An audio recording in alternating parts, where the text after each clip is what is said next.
সূরা জুমুয়ার ৮ নম্বর আয়াত, কুল ইন্নাল মাউতাল্লাযী তাফিররুনা মিনহু ফাইন্নাহু মুলাকীকুম। নবী আপনি বলে দেন, নিশ্চয়ই তোমরা যে মৃত্যু থেকে পালিয়ে বেড়াও, মৃত্যু তোমাদের সাথে সাক্ষাৎ করবে। এই জন্য আমার আপনার মৃত্যু হয়ে যাবে, এটা কোনো সন্দেহ নেই। মৃত্যুর পর আমার আপনার নামটা সর্বপ্রথম সবাই ভুলে যাবে। আমার আপনাকে বলবে লাশ কোথায়, কি কোথায়, কয়টায় লাশ আসবে, কয়টায় জানাজা হবে, লাশ দাফন করবে কোথায়, কেউ আপনার নাম আর বলবে না। মানুষ সবাই বলবে লাশ কখন দাফন হবে। মৃত্যুর পর সর্বপ্রথম আপনার নামটাই মানুষ ভুলে যাবে। লাশের দাফন হবে এমনি, জানাজা যিনি পড়াবেন তিনিও আপনার নাম না বলে বলবে মাইয়িত, পুরুষ না মহিলা এটা বলবে আপনার সামনে। মাইয়িত মানে মৃত ব্যক্তি, বলবে ভাই আমাদের সামনে যে মাইয়িত, এই মাইয়িত হলো পুরুষ, অথবা বলবে নারী। চিন্তা করছেন, সামান্য সময়ের ব্যবধানে আমার আপনার নামটি সবাই ভুলে গেল, নাম হয়ে গেল লাশ। মৃত্যু আসবে আমার আপনার সবার জীবনে, কোনো সন্দেহ নেই। এই গেল আজকের ১ নম্বর আলোচনা, মৃত্যু আসবে সবার জীবনে। ২ নম্বর আলোচনা, মৃত্যুর যন্ত্রণা আসবে আমাদের সবার কাছে। সূরা কফের ১৯ নম্বর আয়াতে আল্লাহ বলেন, ওয়াজাআত সাকরাতুল মাউতি বিল হক। মৃত্যুর যন্ত্রণা সত্যি সত্যি সবার কাছে আসবে, সত্যি মৃত্যুর যন্ত্রণা আসবে। যালিকা মা কুনতা মিনহু তাহিদ। এই মৃত্যু থেকে তোমরা পালিয়ে বেড়াতে। মৃত্যুর যন্ত্রণা কাফেরের কাছেও আসবে, ইমানদারের কাছে আসবে, এমনকি নবীদের কাছেও এসেছে। সূরা আনআমের ৯৩ নম্বর আয়াতে আল্লাহ বলেন, ওয়ালাউ তারা ইযিজ যালিমুনা ফি গামারাতিল মাউত। নবী আপনি যদি জালেমদেরকে দেখতেন, এখানে জালেমদের উদ্দেশ্য কাফের, আপনি যদি কাফেরদেরকে দেখতেন মৃত্যুর যন্ত্রণায় কিভাবে তারা ছটফট করে, তাদের ছটফটানি যদি আপনি দেখতেন। ওয়াল মালাইকাতু বাসিতু আইদিহিম। ফেরেশতারা তাদের হাতগুলা প্রসারিত করে বলে, আখরিজু আনফুসাকুম, তোমাদের আত্মাগুলা বের করে দাও। আল ইয়াউমা তুজজাউনা আযাবাল হুন। আজ তোমাদেরকে ভোগ করানো হবে লাঞ্ছনাদায়ক শাস্তি, অপমানজনক আযাব তোমাদেরকে ভোগ করানো হবে। বিমা কুনতুম তাকুলুনা আলাল্লাহি গায়রাল হক। এই অপরাধে যে তোমরা আল্লাহর ব্যাপারে মিথ্যা কথা বলতা, অসত্য কথা বলতা। ওয়া কুনতুম আন আয়াতিহি তাস্তাকবিরুন। আল্লাহর আয়াতগুলোর ব্যাপারে তোমরা অহংকার করতা। কাফেরদের কাছে মৃত্যু যন্ত্রণা। আমরা যারা ঈমানদার, আমাদের কাছেও মৃত্যুর যন্ত্রণা যখন আসবে, মুমূর্ষ অবস্থায় প্রাণ যখন উষ্ঠাগত হবে, আমি আপনি মৃত্যু পথযাত্রীর পাশে দাঁড়ায় থাকি। স্বজনরা আসে মৃত্যু পথযাত্রীকে বিদায় দেওয়ার জন্য। চারদিকে ফোন হয়, মনে হয় বাঁচবে না তোর বাবা, আস তাড়াতাড়ি আয়। সন্দেহের উপর ভিত্তি করে আমরা আসি। তো আল্লাহ তাআলা বলেন, মৃত্যু পথযাত্রী তিনি যদি চলে যাওয়ার ফয়সালা আমি আল্লাহ করেই ফেলি, তোমরা সবাই মিলেও তাকে আর আটকাতে পারবা না। সূরা ওয়াকিয়া কম বেশি প্রতিদিন আমরা অনেক মুমিনরা তেলাওয়াত করি। সূরা ওয়াকিয়ার ৮৩ থেকে ৮৫ নম্বর আয়াতে আল্লাহ বলেন, ফালাউলা ইযা বালাগাতিল হুলকুম ওয়া আনতুম হিনাইযিন তানজুরুন ওয়া নাহনু আকরাবু ইলাইহি মিনকুম ওয়ালাকিন লা তুবসিরুন। সেদিন মৃত্যু পথযাত্রীকে তোমরা সবাই মিলেও আটকাতে পারবে না, যখন তার প্রাণ উষ্ঠাগত হবে। ওয়া আনতুম হিনাইযিন তানজুরুন। তোমরা চেয়ে চেয়ে দেখবা সেদিন মৃত্যু পথযাত্রীকে। ওয়া নাহনু আকরাবু ইলাইহি মিনকুম ওয়ালাকিন লা তুবসিরুন। তোমাদের চেয়ে তার অধিক নিকটে আমি আল্লাহ, কিন্তু তোমরা তা দেখো না। সূরা কিয়ামা ২৬ থেকে ৩০ নম্বর আয়াত। ফজর নামাজে মাঝে মাঝে ইমাম সাহেবরা এই সূরাগুলা পড়ে দেখবেন। কাল্লা ইযা বালাগাতিত তারাকিয়া ওয়া কিলা মান রাক ওয়া যান্না আন্নাহুল ফিরাক ওয়ালতাফাতিস সাকু বিসসাক ইলা রাব্বিকা ইয়াউমাইযিনিল মাসাক কাল্লা ইযা বালাগাতিত তারাকিয়া। প্রাণ যখন উষ্ঠাগত হবে, মৃত্যু পথযাত্রীকে কিছুতেই তোমরা আটকাতে পারবা না। ওয়াকিলা মান রাক, আশেপাশ থেকে বলা হবে ঝাড়ফুঁককারী কোথায়, এখানে উদ্দেশ্য ডাক্তার কবিরাজ কোথায়, অ্যাম্বুলেন্স আনো তাড়াতাড়ি, হসপিটালাইজ করতে হবে। অ্যাম্বুলেন্সে করে তাকে আমরা নিয়ে যাই, হসপিটালে ঢুকানোর 5 মিনিট আগে মারা গেছে, 10 মিনিট আগে মারা গেছে। তখন অনেকে আফসুস করে বলিস 5টা মিনিট আগে কেন হাসপাতালে আনলাম না, মানে 5 মিনিট আগে নিলে কি হইতো বলেন। মৃত্যুর পর এইগুলো আর বললেন না যে 5 মিনিট আগে আনলে ভালো হইতো। মৃত্যুর পর আর বললেন না ডাক্তার সাহেব আরো 10টা মিনিট আগে আসতে পারলেন না। মৃত্যুর শেষ আর কিছু বললেন না। তখন ইন্না লিল্লাহি ওয়া ইন্না ইলাইহি রাজিউন, নিশ্চয় আমরা আল্লাহর, আমরা সবাই আল্লাহর কাছে ফিরে যাব। এই দোয়া করবেন, আল্লাহুম্মা গফির লানা ওয়া লাহু ওয়ারহামহু ওয়ারহামনা মাআহু। আল্লাহ আমাদেরকে মাফ করেন, এই মৃত্যু ব্যক্তি যে তাকেও মাফ করে দেন। আল্লাহ তাকেও রহম করেন, তার সাথে সাথে আমাদেরকেও রহম করেন। দোয়া করা, চোখে পানি আসবে ঠিক আছে, মুখে উল্টা পাল্টা কথা আসবে না, অন্তর ব্যতীত হবে, এটাও ঠিক আছে। নবীজির সন্তান ইব্রাহিম রাদিয়াল্লাহু তাআলা তার ইন্তেকালের সময় নবীজি তার দিকে তাকিয়ে বললেন ইন্নাল আইনা তাদমা। নবীজির চোখ থেকে পানি পড়তেছিল। নবীজি বললেন চোখ অশ্রু প্রবাহিত হয়, চোখে অশ্রু প্রবাহিত হয়। ওয়াল কলবা ইয়াহজান, অন্তর ব্যতীত হয়। ওয়ালা নাকুলু ইল্লা মা ইয়ারদা রাব্বুনা, আমরা এমন কথা মুখে আনবো না যে কথা আমাদের রব পছন্দ করে না। রব অপছন্দ করে এমন কথা আমরা মুখে উচ্চারণ করব না। মৃত্যুবরণ করার পর অনেকে উল্টা পাল্টা কথা বলে। মালাকুল মাউত কি আর কারো ঘর দেখলো না, আমার ঘরটাই দেখলো, আর কারো ঘর ছিল না, নাউজুবিল্লাহ। এইসব কথা না বলা। মৃত্যুর পর অনেকে আমরা পোস্টারের মধ্যে লিখি উপরে অমুকের অকাল মৃত্যুতে আমরা শোকাহত, তার বিদেহী আত্মার মাগফিরাত কামনা করছি। অমুকের অকাল মৃত্যুতে আমরা শোকাহত, তিনি কবে মরলে সঠিক কাল ছিল বলেন তো? অকাল মৃত্যুতে আমরা শোকাহত, কবে মরলে ঠিক ছিল? এই যে অকাল লেখলেন, অকাল লেখার অর্থ হলো সূরা আরফের 34, সূরা ইউনূসের 49, সূরা মুনাফিকুনের 11, সূরা জুমুয়ার 8 নম্বর, সূরা আনকাবুতের 57, সূরা আহজাবের 16 নম্বর আয়াত, সূরা আলী ইমরান 185 নম্বর আয়াতের উপর প্রশ্ন তোলা। আল্লাহ তো বলে দিয়েছেন মৃত্যুর সময় নির্ধারিত। তাহলে অকাল মৃত্যু মানে যে এই কালে সঠিক হয় না, তো কবে মরলে ঠিক ছিল বলেছে? হ্যাঁ, এই জন্য অকাল মুখ দিয়ে বলা যাবে না, অকাল লেখা যাবে না। কোথাও লেখা থাকলে এটা ভদ্রতার সাথে মুছে দিব আমরা। তাহলে কি শিখলাম আমরা? কেউ মৃত্যুবরণ করলে মুখে উল্টা পাল্টা কথা বলা যাবে না, চোখে পানি আসা ঠিক আছে, শোকাহত হওয়া ঠিক আছে, অন্তর ব্যতীত হওয়া এটাও ঠিক আছে, ইন্না লিল্লাহি ওয়া ইন্না ইলাইহি রাজিউন পড়া এটাও ঠিক আছে। ওমর ফারুক রাদিয়াল্লাহু তাআলা উনি যদি দেখতেন কারো মৃত্যুতে কেউ কান্না করে, কান্না করার সময় মুখ দিয়ে উল্টা পাল্টা কথা বলে, যদি দেখতেন মুখের ভিতর বালু ঢুকায় বসায় রাখতেন, কান্না করো মুখে যেন উল্টা পাল্টা কথা না আসে। বালু, বুখারীর বর্ণনা, বালু দিতেন মুখে, বালু। এক বর্ণনায় আসছে ইয়াদরিবু ফিহি বিল আসা, লাঠি দিয়ে মারতে নাই, এমন করে বলো, উল্টা পাল্টা কথা বলো কেন? কান্না করো ঠিক আছে, উল্টা পাল্টা কথা বলবা না। তাহলে মৃত্যু পথযাত্রীকে কিছুতে আমরা আটকাতে পারবো না। কেউ মৃত্যুবরণ করার পর উল্টা পাল্টা কথা আমরা মুখে আনবো না। আমাদেরকে হেফাজত করে। এইগুলো মৃত্যুর যন্ত্রণা।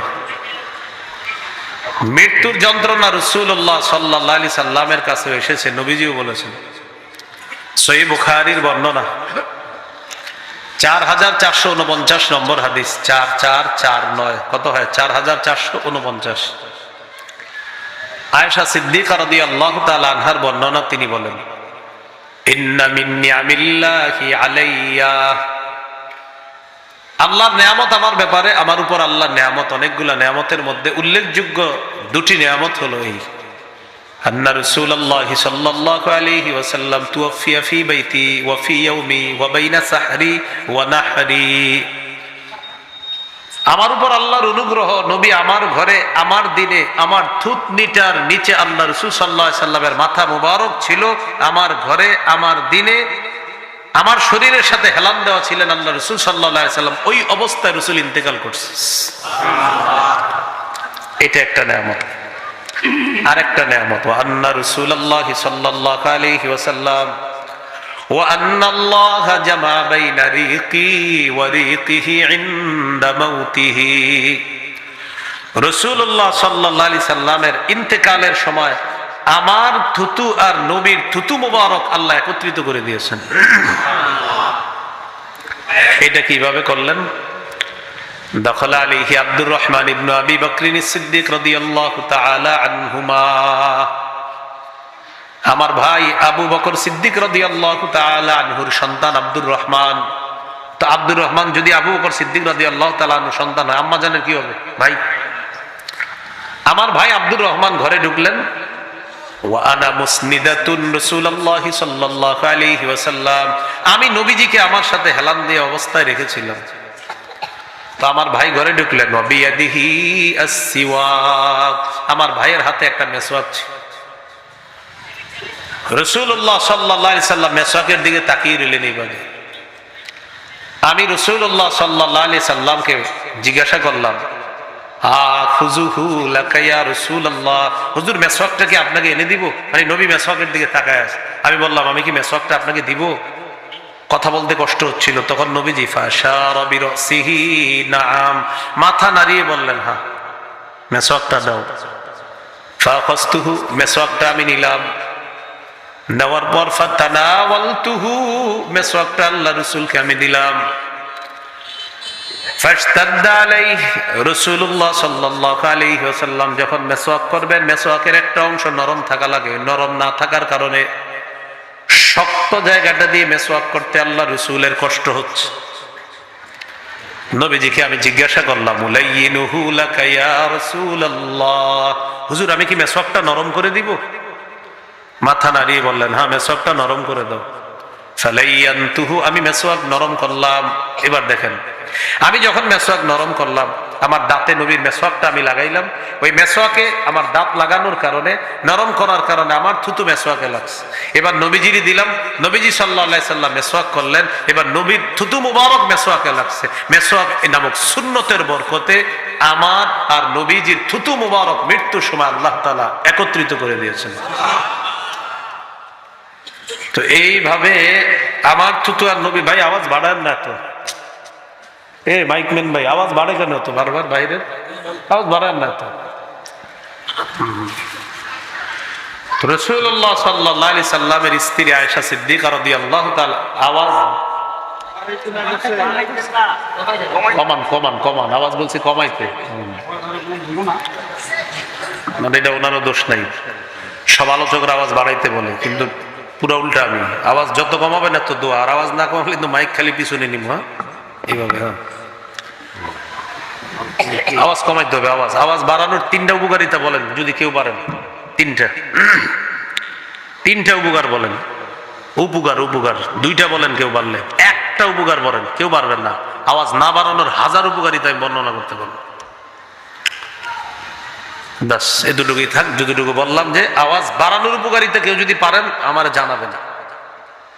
কমানোর উপকারিতা কয়টা আছে আমি আপনার লিস্ট ধরাই দিব। আল্লাহ আমাদেরকে বুঝার তৌফিক দান করেন।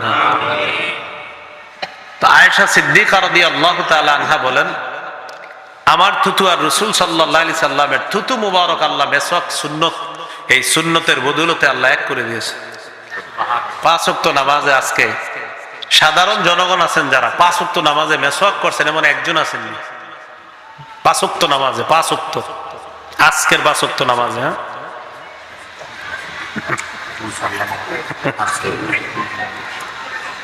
মাশাআল্লাহ 2-3 জন হাত উঠিয়েছে।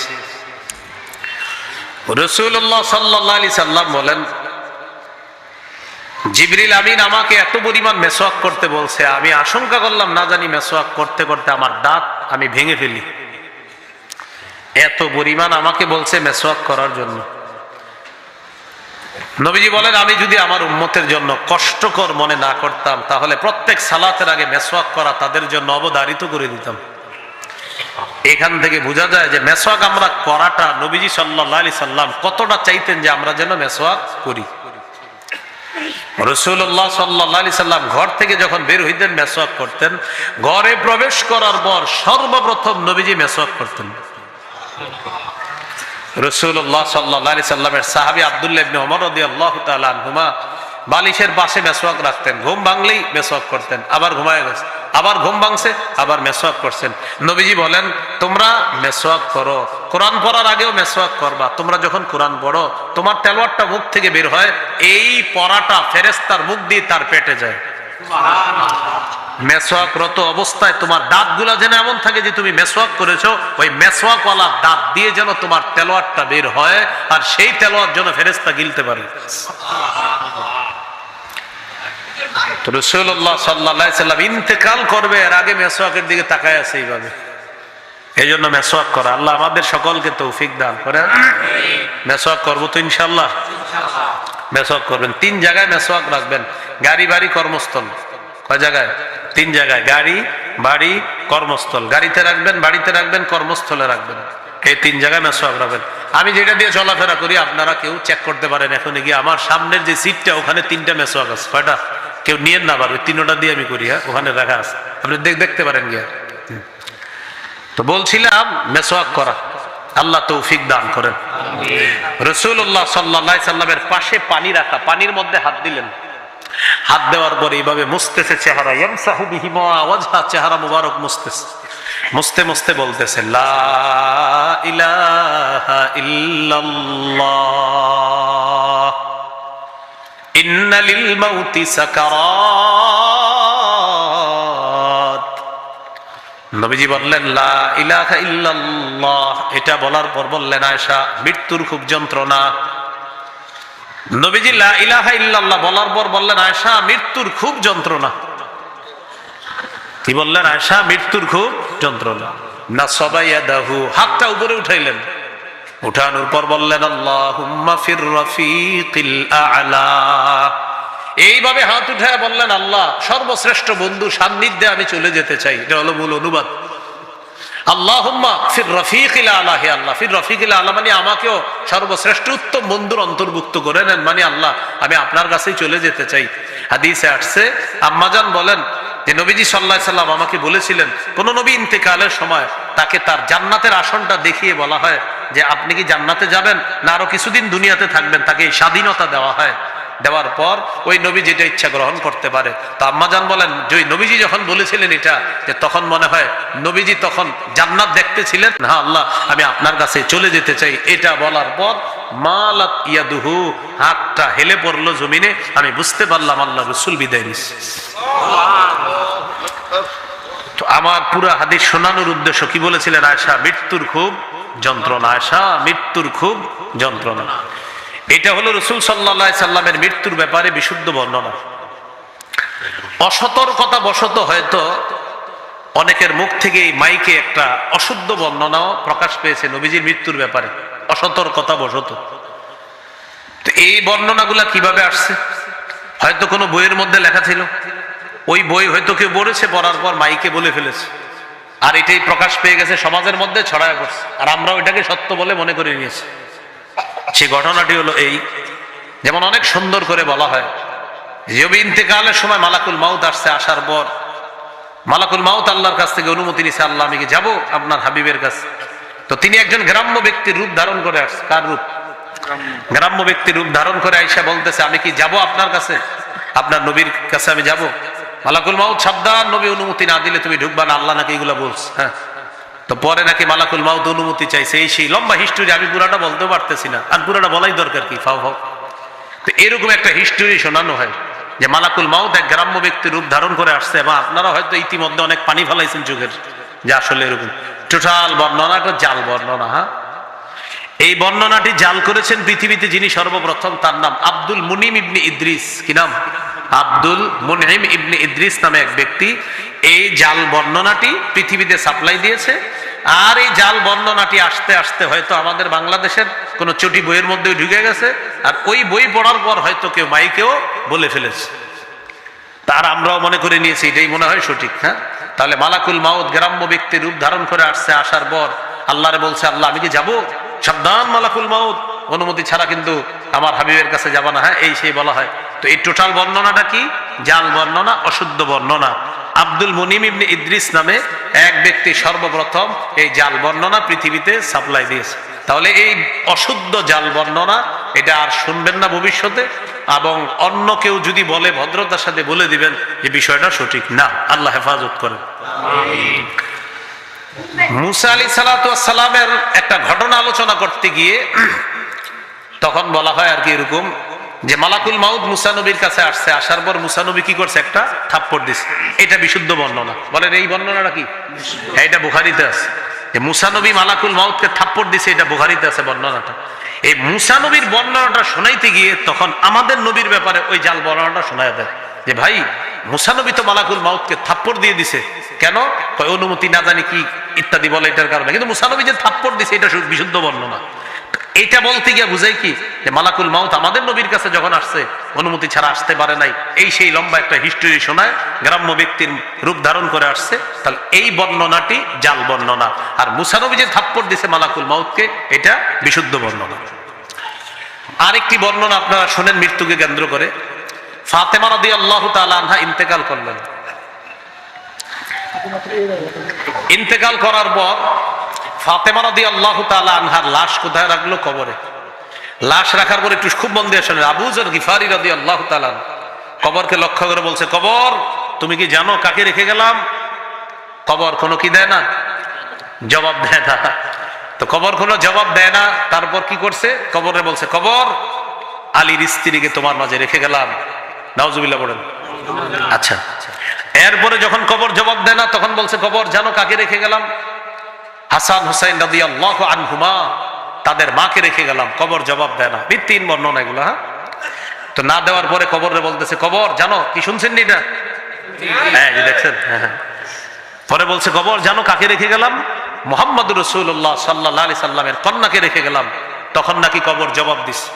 তখন কবর বলছে যে আমি কবর মানে ইত্যাদি ইত্যাদি আরো যাই হোক, আমি এটা কি গুমো আর বলেন। তো এটা হলো ভিত্তিহীন বর্ণনা। কি বর্ণনা? একজন সাহাবী কি দরকার আছে কবর এটা বলা, আর কবরের কি দরকার আছে সাহাবীরে পাল্টা এটা বলা? বলেন তো। হ্যাঁ, তো একজন সাহাবীর নাম জড়িয়ে এই ভিত্তিহীন বর্ণনাগুলো ভাই অনেক শুনছেন, কিন্তু এটা কিন্তু ঠিক না, সঠিক না বিষয়টা। হ্যাঁ, আমরা তাহলে এগুলো বলবো না, শুনবো না। বিশুদ্ধ বর্ণনা কি? ফাতেমা রাদিয়াল্লাহু তাআলা আনহা ইন্তেকাল করছেন, হযরত আলী তার স্বামী জানাজা পড়াইছেন, তিনি তাকে দাফন করছেন। বাস বিশুদ্ধ বর্ণনা। লম্বা হাদিস আছে বুখারীতে। এগুলা বাদ দিয়ে আমরা ওইগুলো বললে পাবলিক কি মনে করে জানো? এদের ভালো লাগে, আহারে আহারে এরকম ভালো লাগে। তো এরকম আপনারা কিন্তু শুনেন না। এইগুলো আপনার ভিত্তিহীন বর্ণনা। তাহলে বলেন তো, আমাদের নবীজি ইন্তেকালের আগে মেসওয়াক করেছেন, এগুলা হলো কি? বিশুদ্ধ বর্ণনা। আমাদের নবীর কাছে মালাকুল মাউত গ্রাম্য ব্যক্তি রূপ ধারণ করে আসছে, আইসা এই অনেক ঘটনা শোনা, এটা হলো জাল বর্ণনা। মুসা নবী মালাকুল মাউতকে থাপ্পড় দিছে, বিশুদ্ধ বর্ণনা। আবার এই বর্ণনাগুলা করতে গিয়ে তখন বলা হয় ফাতেমা রাদিয়াল্লাহু তাআলা আনহাকে কবরে রাখার পর আবু যর গিফারি এই প্রশ্ন ওই প্রশ্ন করছে। এটা কি বর্ণনা? ভিত্তিহীন বর্ণনা। আল্লাহ আমাদেরকে হেফাজত করেন। তাহলে কথাগুলো মনে থাকবে তো ইনশাআল্লাহ। বিশুদ্ধ বর্ণনার মধ্যে আছে সহিহ বুখারীর 2753 নম্বর হাদিস, 2753। এই হাদিসের মধ্যে আছে, ক্বালা রাসূলুল্লাহ সাল্লাল্লাহু আলাইহি ওয়াসাল্লাম, রাসূলুল্লাহ সাল্লাল্লাহু আলাইহি ওয়াসাল্লাম বলেছেন, ইয়া মা'শারা কুরাইশ, হে কুরাইশ সম্প্রদায়, তোমরা নিজেদেরকে আগুন থেকে বাঁচাও। ফাইন্নী লা উগনি আনকুম মিনাল্লাহি শাইআ, আল্লাহর আযাবের মোকাবেলা আমি তোমাদের কোনো উপকার করতে পারবো না। ইয়া বনি আব্দি মানাফ, হে বনু আব্দি মানাফ, তোমরা নিজেদেরকে আগুন থেকে বাঁচাও। ফাইন্নী লা উগনি আনকুম মিনাল্লাহি শাইআ, আল্লাহর আযাবের মোকাবেলা আমি তোমাদের কোনো উপকার করতে পারবো না। পরে কি বলে দেখেন, ইয়া আব্বাস ইবনে আব্দুল মুত্তালিব, ও নবীর চাচা আব্বাস ইবনে আব্দুল মুত্তালিব, নিজেকে আগুন থেকে বাঁচান। লা উগনি আনকা মিনাল্লাহি শাইআ, আমি আপনাকে আল্লাহর আযাবের মোকাবেলায় কোনো উপকার করতে পারবো না। ইয়া সফিয়াতা আম্মাতা রাসূলিল্লাহি সাল্লাল্লাহু আলাইহি ওয়াসাল্লাম, ও নবীর ফুফু সফিয়া, নিজেকে আগুন থেকে বাঁচান। লা উগনি আনকি মিনাল্লাহি শাইআ, আল্লাহর আযাবের মোকাবেলায় আমি আপনার কোনো উপকার করতে পারবো না। শেষে কি বলে দেখেন, ইয়া ফাতিমা বিনতা মুহাম্মাদিন সাল্লাল্লাহু আলাইহি ওয়াসাল্লাম, ও মুহাম্মদ সাল্লাল্লাহু আলাইহি সাল্লামের কন্যা ফাতেমা, নিজেকে আগুন থেকে বাঁচাও। আমি তোমাকে আল্লাহর আযাবের মোকাবেলায় কোনো উপকার করতে পারবো না। তুমি নিজেকে কি করো? আগুন থেকে বাঁচাও। আল্লাহর আযাবের মোকাবেলায় আমি তোমার কোনো উপকার করতে পারবো না। তাহলে দেখেন, এই কথাগুলো রাসূল সাল্লাল্লাহু আলাইহি সাল্লাম বলে দিয়েছেন, বিশুদ্ধ হাদিসের মধ্যে আছে। তাহলে বিশুদ্ধ কথাগুলো আমরা সব সময়, বিশুদ্ধ বর্ণনাগুলো আমরা শুনবো, অশুদ্ধ জাল ভিত্তিহীন বর্ণনা থেকে আমরা বেঁচে থাকবো। আল্লাহ তৌফিক দান করেন। এইগুলো মৃত্যু আর মৃত্যুর যন্ত্রণা। তাহলে মৃত্যু আসবে, মৃত্যুর যন্ত্রণা আসবে। মৃত্যুর যন্ত্রণা নবীর সাল্লাল্লাহু আলাইহি সাল্লাম বলেছেন, আয়েশা, মৃত্যুর খুব যন্ত্রণা। 3 নাম্বার আলোচনা, কবর। মুসনাদে আহমদের হাদিস 18,557 নম্বর হাদিস, লম্বা হাদিস। বারা ইবনে আজিব রাদিয়াল্লাহু তাআলা আনহুর বর্ণনা, তিনি বলেন, খরাজনা মা রাসূলিল্লাহি সাল্লাল্লাহু আলাইহি ওয়াসাল্লাম ফি জানাজাতি রাজুলিন মিনাল আনসার। রাসূলুল্লাহ সাল্লাল্লাহু আলাইহি সাল্লামের সাথে এক আনসারী সাহাবীর জানাজা পড়ার জন্য বের হলাম। হাত্তা ইনতাহাইনা ইলাল কবরি ওয়া লাম্মা ইউলহাদ। আমরা কবরের কাছে বসলাম, ওই কবর এখনো লাশ রাখা হয়নি। ওই কবরের কাছে বসলাম যে কবরে এখনো লাশ রাখা হয়নি। এক হাদিসে আসছে, নবীজি যাইতেছিলেন, যাওয়ার সময় দেখে কি একদল মানুষ গোল হয়ে আছে। নবীজি বললেন, আচ্ছা, আলামা ইজতামা আলাইহি হাউলা, এই মানুষগুলো এখানে কি করে? সাহাবীগণ জবাব দিলেন, আলা কবরিন ইয়াহফিরুনাহু ইয়া রাসূলুল্লাহ, হুজুর, তারা কবর খনন করে। রাসূলুল্লাহ সাল্লাল্লাহু আলাইহি সাল্লাম সবাইকে এইভাবে 2 ভাগ করে করে কবরের সামনে চলে গেলেন। কবরের কাছে গিয়ে জাসা আলা রুকবাতাইহি, পা 2টা হাঁটু গেড়ে এই কবরে মাটির সামনে বসে গেছে। কবরের সামনে হাঁটু গেড়ে বসে গেছে। এখন দেখেন, কবরের 2 পার, এটা হলো এক পার, এটা হলো আরেক পার। নবীজি এক পারে বসা। সাহাবী বলেন, আমি আরেক পারে দেখার জন্য গেলাম নবীজি কি করে। যাওয়ার পর দেখি ফাবাকা হাত্তা বাল্লাত সারাবিন দুমুইহি, কান্না করতে করতে কবরের সামনের মাটিগুলা ভিজে কাদাযুক্ত হয়ে গেছে। এবার কি বলে দেখেন, এটা আমার আপনার জন্য শিক্ষা। সাহাবীদের দিকে তাকায় বলতেছি, ইয়া ইখওয়ানি, হে ভাই সব। কি বললেন? সাহাবীদেরকে বললেন, হে ভাই সব, লিমিসলি হাযা ফাআইদ্দু, এই অবস্থার জন্য তোমরাও প্রস্তুতি গ্রহণ করো। এই যে কবরটা খনন করা হয়েছে, আমি নবী কবরের সামনে বসা, একটু পরে তোমরা তোমাদের এক ভাইকে এখানে রাখবা, রাখার পর এইভাবে মাটিগুলা চাপা দিবা, তোমাকে আমাকে ঠিক আমাদেরকে এইভাবে মানুষ এই জায়গায় রেখে দিবে, মাটি চাপা দিয়ে চলে যাবে। প্রিয় ভাই সব, তোমরা সবাই এই অবস্থার জন্য প্রস্তুত হও। এটা নবীজি জানায় দিলেন কবর দেখা। তো কবরের সামনে গেলেন, যাওয়ার পর ফাজালাসা রাসূলুল্লাহ সাল্লাল্লাহু আলাইহি ওয়াসাল্লাম হাওলা, কবরের এক পাশে নবীজি বসলেন। ওয়া জালাসনা হাওলা, আমরাও কবরের পাশে বসলাম। ওয়া ফি ইয়াদিহি উদুন ইয়ানকুতু বিহি ফিল আরদ, আল্লাহ নবীর হাতে একটা লাঠি ছিল, লাঠি দিয়ে আঁকাআঁকি করতেছে। নবীজি জমিনে আঁকাআঁকি করতেছে। এইভাবে আমরা নবীর দিকে তাকায় আছি, নবীজি নিচের দিকে তাকায় আছে, জমিনে আঁকাআঁকি করতেছে। হঠাৎ রফা রাসাহু, মাথা উপরের দিকে উঠাইলেন। উঠানোর পর আমাদেরকে লক্ষ্য করে বললেন, ইস্তাইযু বিল্লাহি মিন আযাবিল কবরি মাররাতাইনি আও সালাসা, তোমরা কবরের আযাব থেকে আল্লাহর কাছে পানা চাও। 2 বার বা 3 বার বললেন। এটা বলার পর বললেন, ফাইন্নাল আবদাল মুমিনা ইযা কানা ফি ইনকিতাইম মিনাদ দুনিয়া ওয়া ইকবালিম মিনাল আখিরাহ, ঈমানদার বান্দা যখন দুনিয়া থেকে বিদায় নেওয়ার সময় হয়, আখিরাতের দিকে যখন সে রওনা করে, নাজালাত ইলাইহি মালাইকাতুম মিনাস সামা বিদুল ওয়ুজুহ কাআন্না ওয়ুজুহাহুম আশ-শাম, সূর্যের মতো সুন্দর চেহারা বিশিষ্ট অসংখ্য অগণিত ফেরেশতা আসমান থেকে দুনিয়াতে আসে ঈমানদার বান্দার আত্মাটা স্বাগত জানানোর জন্য। তো এখন আমরা কি করি? ঈমানদারকে একটা ঘরে শোয়ায় রাখি, ঠিক না? মানে আমরা যারা সামনে থাকি, হাদিসে আসছে হাত্তা ইয়াজলিসু মিনহুম আদা বাসরিহি, ঈমানদারের চোখের শেষ সীমানা যে পর্যন্ত যায় ওই পর্যন্ত ফেরেশতারা 2টা সারি হয়ে বসে থাকে। তাদের সাথে মাহুম কাফনুম মিন আকফানিল জান্নাহ, জান্নাতের কাফনের কাপড়, ওয়া হানুতুম মিন হানুতিল জান্নাহ, জান্নাতের সুগন্ধি আছে ঈমানদারের সাথে।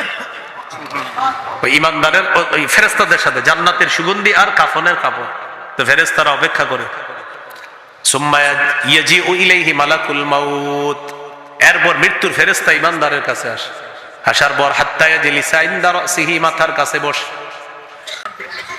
ইমানদারের মাথার কাছে বসার পর ফেরেশতা বলে, আইয়াতুহান নাফসুত তাইয়্যিবা, ও পবিত্র আত্মা, উখরুজি ইলা মাগফিরাতিম মিনাল্লাহ ওয়া রিদওয়ানি, হে পবিত্র আত্মা তুমি বের হও, আল্লাহর ক্ষমার দিকে বের হও, আল্লাহর সন্তুষ্টির দিকে বের হও। এর মানে আল্লাহ তোমাকে ক্ষমা করে দিয়েছেন, তোমার উপর আল্লাহ সন্তুষ্ট হয়ে গিয়েছেন, তুমি বের হও।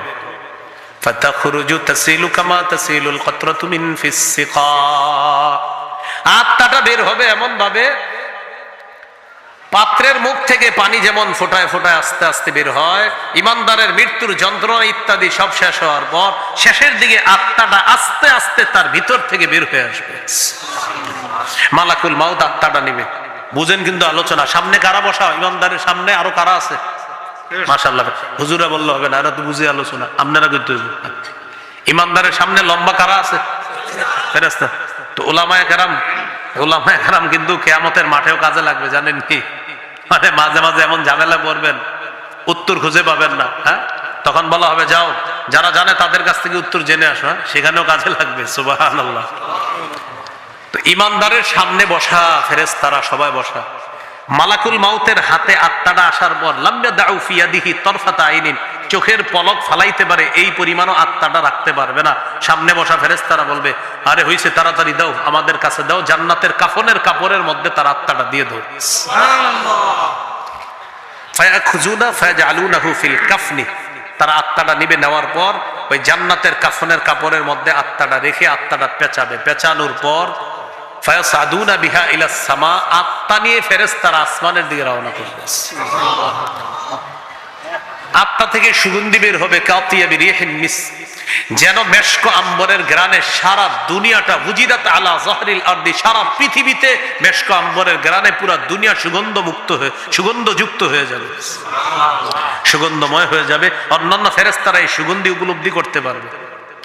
ফায়ামুরুনা বিহা আলা মালাইম মিনাল মালাইকা, যখনই ফেরেশতাদের কোন দলের পাশ দিয়ে ফেরেশতারা যাবে, আত্মা বহনকারী ফেরেশতারা, তখনই ফেরেশতারা বলবে, মা হাদিহির রূহুত তাইয়্যিবা, এটা কার আত্মা, কোথায় নিয়ে যাও?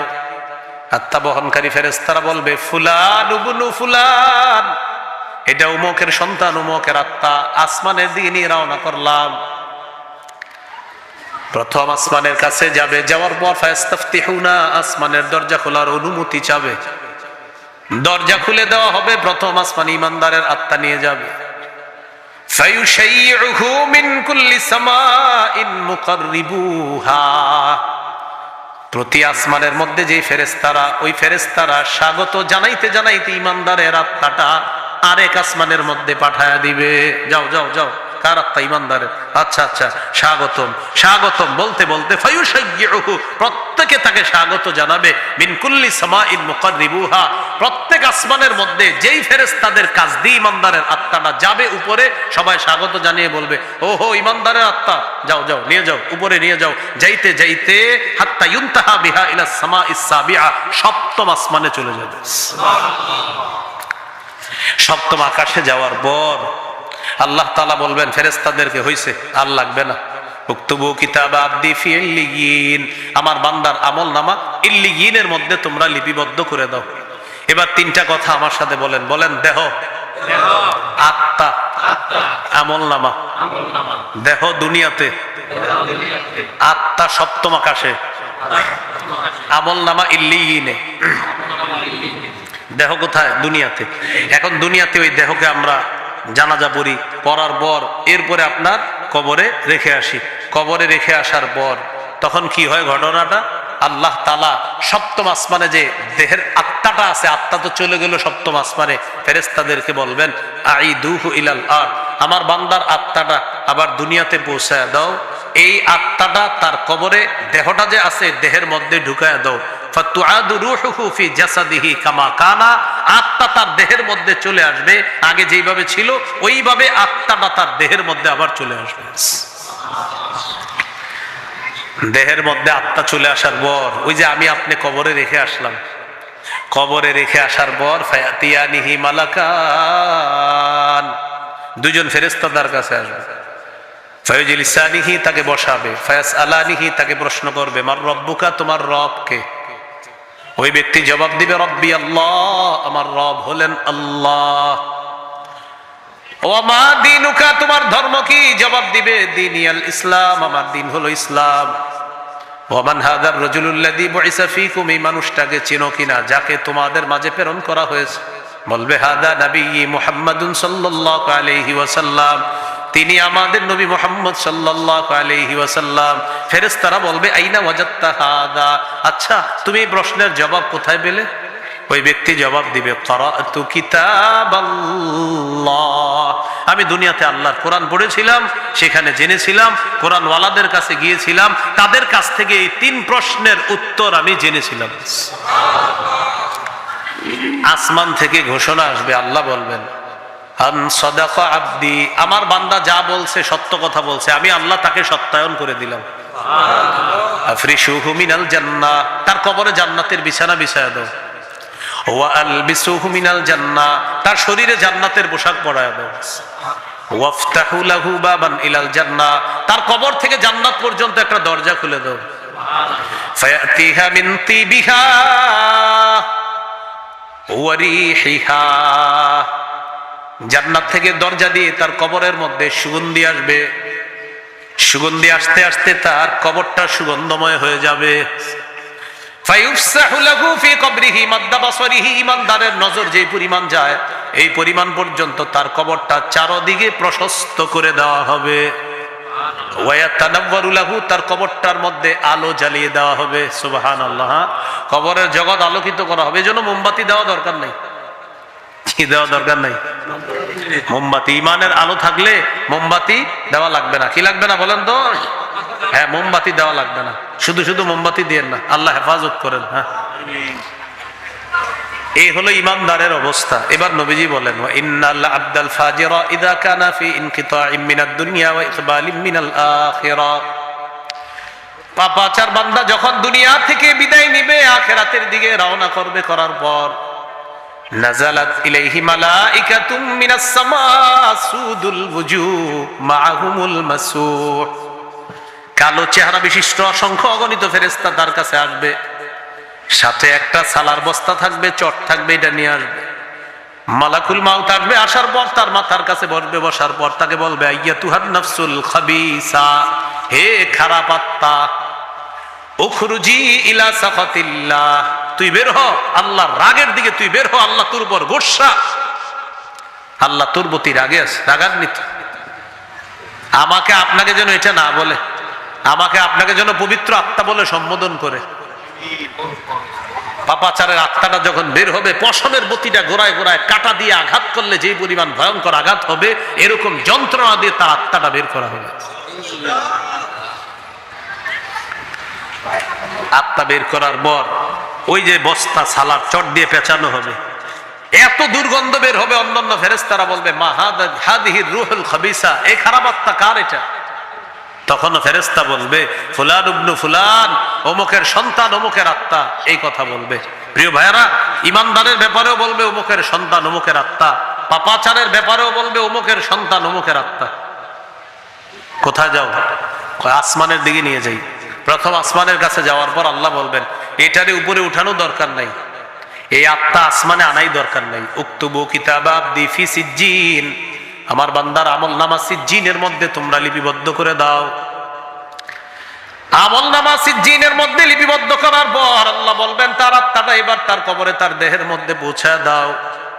তুআদু রূহুহু ফি জাসাদিহি কামা কান, আত্মা তার দেহের মধ্যে আসবে। ফায়াতিয়ানিহি মালাকান, দুইজন ফেরেশতা তার কাছে আসবে।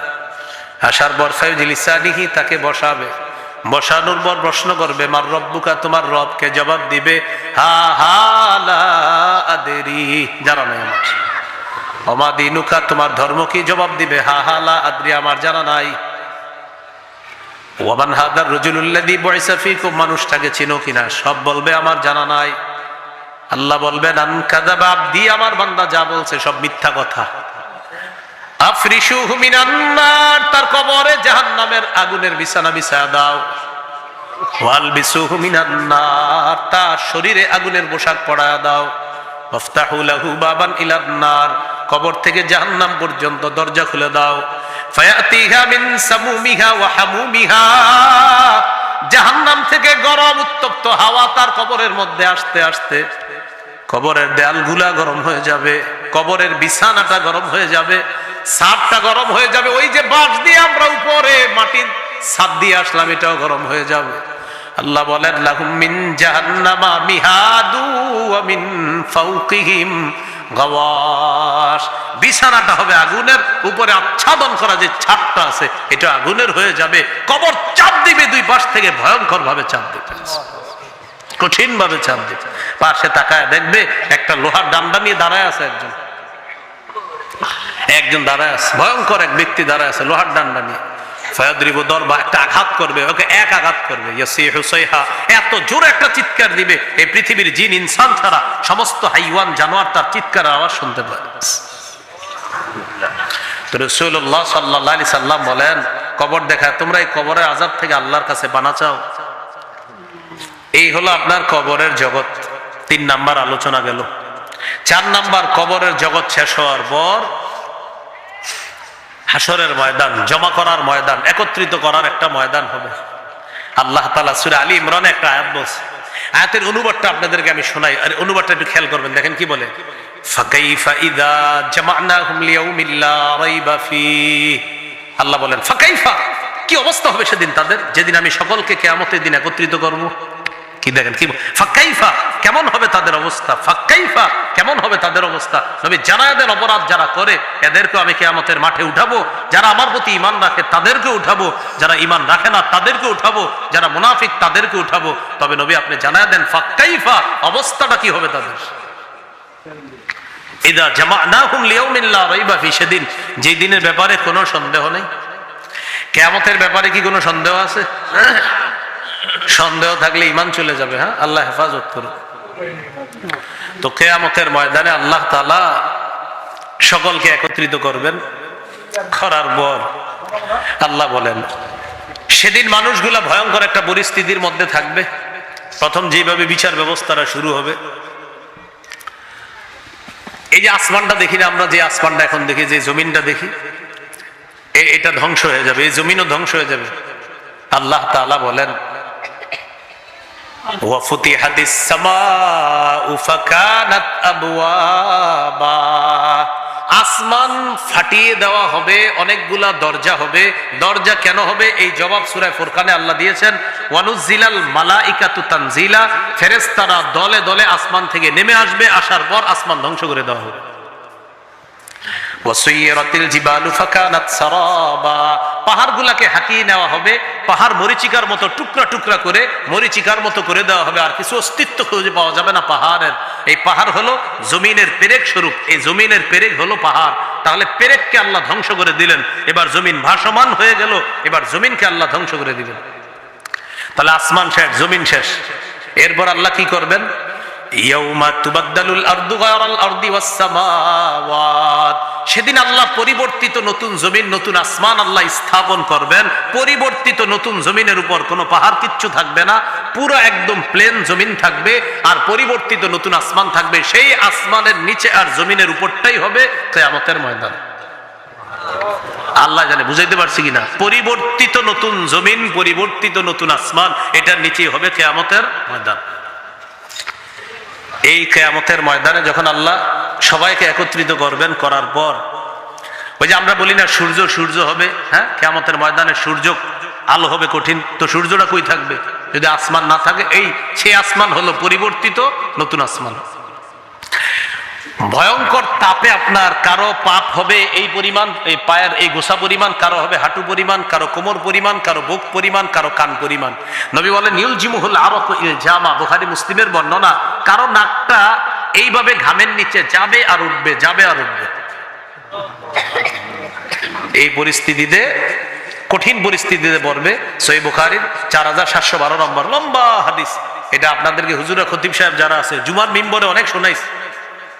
সবাই আদম নবীর কাছে যাবে পেরেশান হয়ে, আদম নবী পাঠিয়ে দিবে নূহ নবীর কাছে, নূহ নবী পাঠিয়ে দিবে ইব্রাহিম নবীর কাছে, ইব্রাহিম নবী পাঠিয়ে দিবে মুসা নবীর কাছে, মুসা আলাইহিস সালাম পাঠিয়ে দিবেন ঈসা নবীর কাছে, ঈসা নবী কারো কাছে পাঠাবে না, না পাঠায়া পুরা কোটি কোটি উম্মতকে নিয়ে আমাদের নবীর কাছে আসবে। নবীজি বলেন ফায়াতুনি, তারা আমার কাছে আসবে। আসার পর আকাউ সাজিদান লিরাব্বি, আমি আরশের নিচে রবের দরবারে সিজদায় পড়ে যাব। সিজদায় পড়ে যাওয়ার পর তখন আল্লাহ চারটি কথা বলবে আমাদের নবীকে, ইরফা রাসাক, মাথা উঠান, কুল তুসমা, আপনি বলেন আপনার কথা শোনা হবে। 3 নাম্বার সাল তু'তা, আপনি চান আপনাকে দেওয়া হবে। 4 নাম্বার ওয়াশফা তুশাফা, আপনি সুপারিশ করেন মঞ্জুর করা হবে। তো রাসূলুল্লাহ সাল্লাল্লাহু আলাইহি সাল্লাম সুপারিশ মঞ্জুর করার পর নবী তখন আল্লাহকে বলবেন, আল্লাহ আমার প্রথম সুপারিশ হলো আপনি বিচার ব্যবস্থা শুরু করেন। এই আমাদের নবীর সুপারিশে আল্লাহ সর্বপ্রথম বিচার ব্যবস্থা শুরু করবে। এই ব্যাপারে আল্লাহ বলেন, ওয়ানাদউল মাওয়াজিনাল কিসতা লিয়াউমিল কিয়ামাতি ফালা তুজলামু নাফসুন শাইআ। ইমাম বুখারী তার কিতাবের সর্বশেষ হাদিসের শিরোনাম এই আয়াতটা দিয়ে আনছে। আল্লাহ তাআলা বলেন, ওয়ানাদউল মাওয়াজিনাল কিসতা লিয়াউমিল কিয়ামা, আমি কিয়ামতের ময়দানে ইনসাফের দাড়ি পাল্লা স্থাপন করব।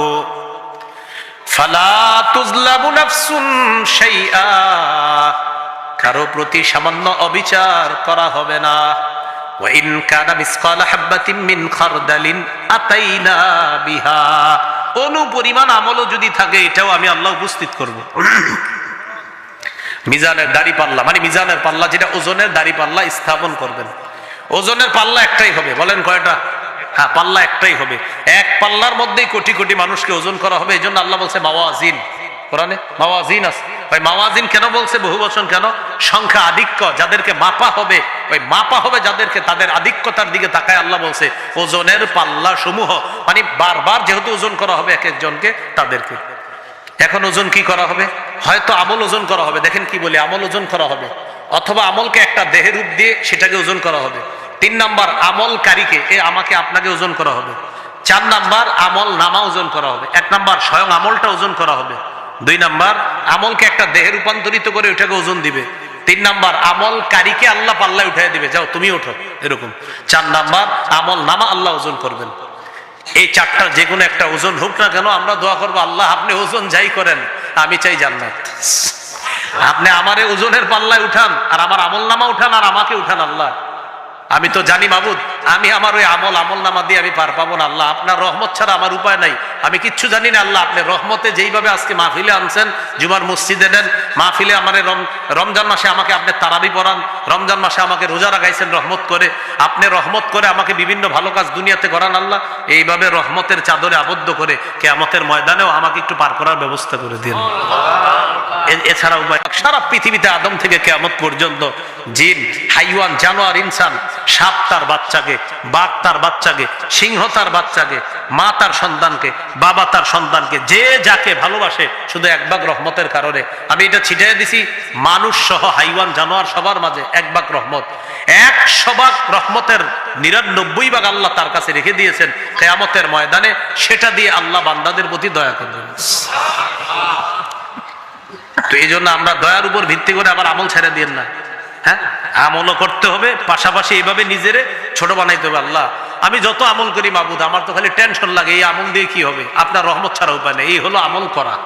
আল্লাহ তৌফিক দান করেন। তো কিয়ামতের ময়দানে যখন ওজনের পাল্লাটা স্থাপন করবে, করার পর যার আমল নামা ওজন হয়ে যাবে সেটা দিবে ডান হাতে, আর যারটা ওজন আপনার হালকা হবে তারটা দিবে বাম হাতে। এই কথাটাই আল্লাহ বলেন, فأما من ثقلت موازينه فهو في عيشة راضية। ওই যে সূরা কারিয়ার মধ্যে আছে, যার আমল ওজন নেক আমলের পাল্লা ভারী হয়ে যাবে, সে আনন্দময় জীবনে থাকবে। আর 29 পারা আছে, فأما من أوتي كتابه بيمينه, যার আমল নামা তার ডান হাতে দেওয়া হবে, ফায়াকুলু হাউম ইকরাউ কিতাবিয়া, সে অন্যান্যদেরকে গিয়ে এইভাবে দেখায় বলবে, আমার আমলনামাটা একটু বইরা দেখো, ডান হাতে দিছে, আমি জান্নাতি। সুবহানাল্লাহ। ইন্নী যানানতু আন্নী মুলাকিন হিসাবিয়া, আমি জানতাম আজকে হিসাবের মুখোমুখি আমি হব। ফাহুয়া ফি ঈশাতির রাদিয়া, আল্লাহ বলেন সে আনন্দময় জীবনের মধ্যে থাকবে। ফি জান্নাতিন আলিয়া, উঁচু বাগানের মধ্যে থাকবে। কুতুফুহা দানিয়া, যে বাগানের ফলের ছড়িগুলা তার মুখের সামনে চলে আসবে, ফলের ছড়ি তার মুখের, কুতুফুহা দানিয়া, ফলের ছড়িগুলা, দানিয়া মানে কাছে, নিকটে, একদম মুখের কাছে আসবে। হযরতে এইভাবে ট্যাক লাগায় বসে থাকবে, মানে আপনারা, মানে আমরা, ইনশাআল্লাহ বলেন ইনশাআল্লাহ। আল্লাহ আমাদের সকলকে জান্নাতি যেন বানায় দেয়। এইভাবে হেলান দেওয়া বসা থাকবে, আর ওই ফলের ছড়িটা মুখের কাছে আসবে। আসার পর আল্লাহ বলবে, বলেন কুলু ওয়াশরাবু হানিআম বিমা আসলাফতুম ফিল আইয়ামিল খালিয়া, খাও পান করো যেভাবে মন চায়, যতক্ষণ মন চায়, যত বেশি মন চায়, যেভাবে মন চায় খাও পান করো। আর তোমার মুখের কাছে ফল আসবে না তো কই আসবে? জান্নাতে তোমাকে আমি কষ্ট দেওয়ার জন্য আসি না, ফল পাইরা খাওয়াটাও কষ্টকর, আমি আল্লাহ তোমার এতটুকু কষ্ট দিব না। কেন তোমাকে নিয়ামত দিলাম? বিমা আসলাফতুম ফিল আইয়ামিল খালিয়া, পৃথিবীর জীবনে, ফেলে আসা জীবনে তুমি যা করেছো এর বিনিময়ে আমি তোমাকে এটা দান করলাম। এখন অনেকে আবার হানিআম মারিআ, লবণ খাওয়ার সময় বলে আল্লাহুম্মা হানিআম মারিআ, এই মনে পড়ে গেল একটা কথা, এটা কিন্তু লবণ খাওয়ার দোয়া না। হ্যাঁ, কি বলে আল্লাহুম্মা হানিআম মারিআ, এটা কিন্তু লবণ খাওয়ার দোয়া না, মানে আল্লাহ জানে কেমনি যেটা আবিষ্কার হয়ে গেল আর কি। যাই হোক, তো এটা কিন্তু লবণ খাওয়ার দোয়া না। তাহলে আজকে কিন্তু আমরা অনেকগুলো এমন বিষয় জেনে ফেলছি যেগুলো আমাদের সঠিক না, ওগুলো কিন্তু একটু মাথায় রেখেন। তো এই যে একটা আসছে এখানে হানিআ, তো এটার উপরে কেমনে জানি আবার হানিআম মারিআ এসে গেছে, আল্লাহুম্মা হানিআম মারিআ।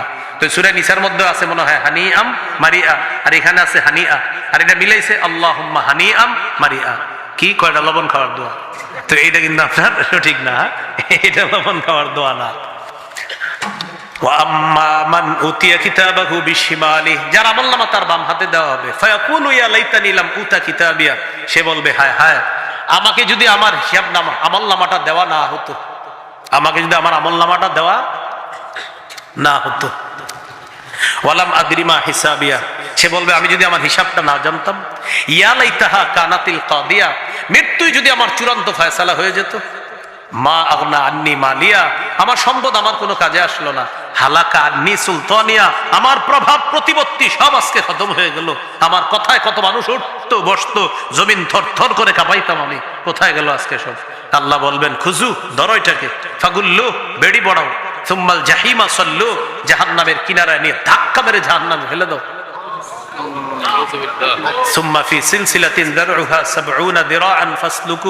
আল্লাহ বলবেন ওরে একটা লোহার শিকল দিয়ে বেচাও, 70 গজ একটা শিকল। মুফাসসিরিনে কেরাম লেখেন এটা হয়তো মুখ দিয়ে না হয় নাকের এই 2 ছিদ্র দিয়ে ঢুকিয়ে শিকলটা পিছনের রাস্তা দিয়ে বের করে তাকে পেঁচায়া জাহান্নামের মধ্যে নিক্ষেপ করে। এই হলো আপনার কিয়ামতের ময়দান 4 নাম্বার। এরপরে 5 নাম্বার হলো ওই জাহান্নাম জান্নাত, যে জান্নাতে যাবে বা জাহান্নামে, সেটা আল্লাহ সূরা নাবায় বলছেন ইন্না জাহান্নামা কানাত মিরসাদা লিত্তাগিনা মাআবা, জাহান্নাম উৎপেতে আছে অপরাধীদের ঠিকানা হিসাবে। লাবিসিনা ফিহা আহকাবা, সেটায় তারা চিরকাল থাকবে। সূরা নাবার 21 নম্বর আয়াত থেকে আছে লা ইয়াযুকুনা ফিহা বারদা ওয়ালা শারাবা, সেখানে তারা ঠান্ডা শীতল কিছু আস্বাদন করবে না। ইল্লা হামিমাও ওয়া গাসসাকা, ফুটন্ত গরম পানি আর গাসসাক তারা আস্বাদন করবে। সেটা কি? খিদা লাগবে, লাগার পর বলবে ও মালিক, ও মালিক, ও মালিক, একটু খাবার দাও না। মালিক নামক ফেরেশতা আল্লাহকে বলবে আল্লাহ খাবার চায়, আল্লাহ বলবে দিয়ে দাও, জাক্কুম দিয়ে দাও। কি দিয়ে দাও? জাক্কুম দিয়ে দাও। লাআকিলুনা মিন শাজারিন মিন জাক্কুম, কাঁটাযুক্ত জাক্কুম দিয়ে পেট ভরবে তাদের, তারা খাবে। ফামালিউনা মিনহাল বুতুন, এটা দিয়ে তাদের পেট ভরবে।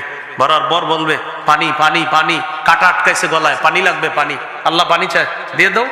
সদীদু আহলিন নার ওয়া কাইহু জাহান্নাম, ইমাম বুখারীতে ব্যাখ্যা করছে আয়াতের, সদীদু আহলিন নার ওয়া কাইহু জাহান্নাম, জাহান্নামীদের রক্ত পুঁজগুলো একত্রিত করে এর পানি হিসাবে দাও, এটা সে পান করবে। এই হলো জাহান্নামীদের অবস্থা হবে, সেখানে কোনো শীতলতা সাধন করতে পারবে না। আল্লাহ আমাদের সকলকে জাহান্নামী যেন না হই, বাম হাতে যেন আমলনামা না আসে, কবরের মধ্যে যেন ওই যে পাপাচার বান্দার অবস্থাটা যেন না হয়, মৃত্যুর সময় কাঁটা দিয়ে পশমে আঘাত করলে যে অবস্থা, এই হালাত যেন আমাদের না হয়। এই অবস্থাগুলা থেকে আমাদেরকে হেফাজত করে জান্নাতি একটা মানুষ হয়ে যেন দুনিয়া থেকে যেতে পারি, আল্লাহ তৌফিক দান করেন। এই মাদ্রাসার জন্য আপনারা যে যা পারেন একটু সহযোগিতা করেন। রুমাল যাবে আপনাদের সামনে, যে যা পারেন বড় ছোট নোটগুলো আপনারা এটার মধ্যে দিতে পারেন ইনশাআল্লাহ। সর্বশেষ একটা কথা, এই রমজান মাসটা যারা কাটাইবেন 7টা বিষয় বর্জন করবেন। কয়টা? 7টা। বলেন আমার সাথে। ঝগড়া করবো না, অনর্থক কথা বলবো না, মিথ্যা কথা বলবো না, গীবত করব না, লৌকিকতা দেখাবো না। কি দেখাবো না? হ্যাঁ, লৌকিকতা প্রদর্শন করব না। 6 নাম্বার বলেন অশ্লীলতা করব না, অপচয় করব না। এই 7টি বিষয় বর্জন করব। হ্যাঁ, তাহলে লৌকিকতা বর্জন করা, মিথ্যা বর্জন করা, অনর্থক কথা বর্জন করা, অশ্লীলতা বর্জন করা, এগুলা বর্জন করবো ইনশাল্লাহ। ভাই তাড়াতাড়ি তাড়াতাড়ি যাই একটু, ইনশাল্লাহ আমরা এগুলা বর্জন করবো। আমার একটা আলোচনা আছে, এটা একটু যদি পারেন, আছে হয়তো রেকর্ড আছে, ওদের কাছেও থাকতে পারে। রমজানের 18টা করণীয়, 7টা বর্জনীয়। 18টা করণীয়, 7টা বর্জনীয়। এইখানে এটাই আলোচনা করার নিয়ত করছিলাম, তা আসার পরে বলতেছে হুজুর কবর সম্পর্কে ওয়াজ করার জন্য। হ্যাঁ, কবর ওই মৃত্যু। তো যাই হোক, এটাও বেশি জরুরি আলোচনা, কবরের আলোচনাটাও বেশি জরুরি। নবীর জিন্দিগিতে প্রায় বয়ানের মধ্যে নবীজি কবরের কথা, জাহান্নামের কথা নবীজি আলোচনা করতেন। এটা অনেক জরুরি আলোচনা। আল্লাহ আমাদের সকলকে যে কথাগুলো শুনলাম বললাম, আমরা যেন কবরের সামান তৈরি করে কবরে যেতে পারি, আল্লাহ তৌফিক দান করেন। মিম্বরের আমানত আমার সংকলন 1 থেকে 8 খণ্ড, ওই গাড়িতে আছে, যাদের লাগবে ওখান থেকে সংগ্রহ করতে পারেন। প্রথম খণ্ডটি সন্তানের 64টি অধিকার, এটা জামাইবু মুখস্থ করে ফেলবেন। দ্বিতীয় খণ্ড শিরিক বেদাত কুফর তাওহীদ। তৃতীয় খণ্ড হালাল হারাম। এই হালাল হারামের আলোচনায় আজকে যে বললাম যে জবান